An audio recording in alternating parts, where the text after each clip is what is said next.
Hey everyone, this is Paul, and this is my Friday Reads. The first book I read this week, I finished up an audiobook, The Human Division by John Scalzi, and I loved it. I gave it a perfect score of 5. The Human Division really showcases Scalzi's ability to write individual episodes and then weave them together to form an overarching plot. This book was absolutely hilarious. I laughed out loud so many times while reading this book. I listen to audiobooks when I go to the gym, when I walk on the treadmill, and then I listen to them while I'm stretching and stuff too. And so many times I just started laughing, and I don't know if people saw me or not, but hilarious book. Probably the funniest one out of all of them. But also, there's a lot of technical aspects to this book, and a lot of very intriguing and intricate political aspects of this book that really weren't in the previous Old Man's War books.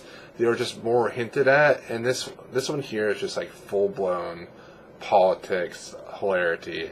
It follows the B team, a group of diplomats that are trying to talk to different aliens, figure stuff out so that wars don't break out and more people don't die. The second book I read was the second book in the Amber Chronicles, The Guns of Avalon. I like this one more than the previous book, Nine Princes of Amber. Still not that big of a fan, though. I gave it a 3. I really don't like Corwin very much. I find his treatment of women to be just completely awful. I'm not sure if it's Corwin or if it's actually Zelazny, like writing in the 70s. I have a feeling it's Corwin. So it's following Corwin trying to get the Avalon to get this gunpowder to use against his brother at Amber, so that he can use guns against his brother. And he ends up meeting an old friend of his and traveling with him. But then Zelazny adds a new character called Dara, a new female character, and she's actually very cool. And curious to know like what she'll do in the next books. I'm gonna be taking a break from the Amber Chronicles though. I need a break from it. But Guns of Avalon, I give it a 3. It's a step up, and I heard that the books get better from there too, so that's good. The third book that I read this week was Care in Memory by Elizabeth Bear. I was doing a buddy read with Rachel from Colonnati and Tara from Terabytes, 2 awesome women. You should check out their channels. They're highly intelligent, and they're just a lot of fun to talk to. I didn't care for Care in Memory. I thought the narrative was very uneven, and the action was very mediocre. It was just not believable. I just didn't really believe any of it that happened, like any of the action scenes. The characters are great, and the diversity in the book was great too. So if you want more of a in-depth review, check out my review of that below. For next week, I am first listening to the audiobook of The Girl on the Train. It's by Paula Hawkins.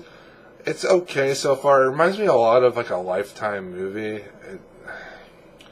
And the main character is like an alcoholic, and they're using alcoholism and blacking out as a plot device, and I don't really care for that. It's kind of reminds me of Amnesia. So she like went and did something while she was drunk, and now she can't remember what she did. It's kind of stupid. I feel like I'm watching like Jersey Shore or something. I don't know. But it might get better. Right now it's like at a 3 level. I'm also reading Alastair Reynolds' Revelation Space. This has actually been really good. I'm only about, about 100 pages in. I'll get to reading this more this coming week. But so far, I really am enjoying this. It's very intricate, very technical. The descriptions of this future technology is blowing me away. I haven't read a whole lot of science fiction, and the depth and scope of this book so far is really great. It's very intriguing. It's 3 separate storylines that are all kind of giving the reader this overall look of the universe that this story is being set in. And it's kind of like holding back things, kind of like a mystery, like what's going on, what's not going on, who are these people, how are they linked together, and I like those type of books, so far I'm enjoying it. And then I am rereading Where the Red Fern Grows by Wilson Rawls. This was my favorite book when I was a kid, and the saddest book too, but I'm rereading it as an adult, and I just started last night, and I just wanted something comfortable and easy to read, and so I picked this up. I'm looking forward to seeing if that has aged well for me or not. So far, it's great. You know, story about a boy and his dogs. I mean, how can you not love that? So that's what I read this past week, and that's what I'm currently reading. So that's my Friday reads for this week. Let me know what you're reading. Let me know if you read anything that I talked about, and I will talk to you later. Please subscribe, like, and comment. Bye.